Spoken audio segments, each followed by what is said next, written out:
மாஸ்டர்கள், மாணவர்கள், பெற்றோர்கள் மற்றும் ஊர் பொதுமக்கள் அனைவரையும் மிகவும் அன்புடன் வரவேற்கிறேன். பெண் கல்வி குறித்து உரை நிகழ்த்த நான் இங்கு வந்துள்ளேன்.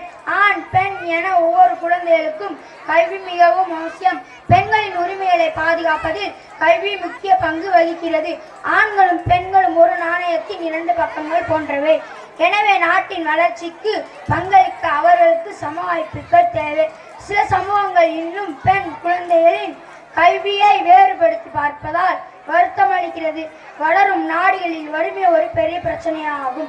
கல்வி இலவசம் என்றாலும் குழந்தைகளை பள்ளிக்கு அனுப்பும் செலவு அதிகம்.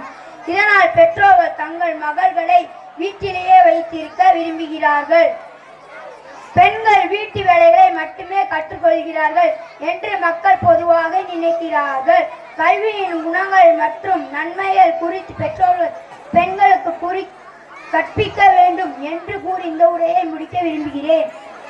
பெண்கள் தங்கள் குழந்தைகளின் முதல் ஆசிரியர்கள் என்பதால் நாட்டின் எதிர்காலத்திற்கு பெண் கல்வி அவசியம் என்று கூறி இந்த உரையை நான் முடித்துக் கொள்கிறேன். நன்றி.